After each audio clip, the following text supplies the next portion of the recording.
15 సంవత్సరాలు పరిపాలిస్తే Iran Muslims చేతిలో Islamic country అయిపోయింది. ఇరాక్ను కూడా 15 సంవత్సరాలు ముస్లింస్ పరిపాలిస్తే అది ఇస్లామిక్ కంట్రీ అయిపోయింది. 21 సంవత్సరాలు పరిపాలిస్తే ఈజిప్టు అది ఇస్లామిక్ కంట్రీ అయిపోయింది. 50 సంవత్సరాల పాటు యూరోప్ ని క్రిస్టియన్స్ పరిపాలిస్తే ఆ దేశాలన్నీ కూడా క్రిస్టియన్ దేశాలు అయిపోయాయి.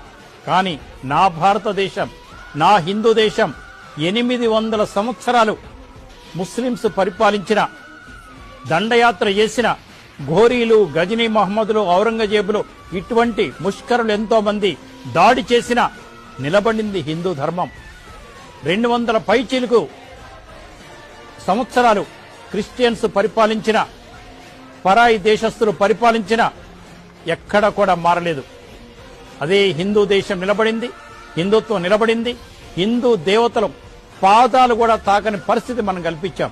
అది నా దేశ గొప్పతనం. ఎవ్వరు వచ్చినా మారం.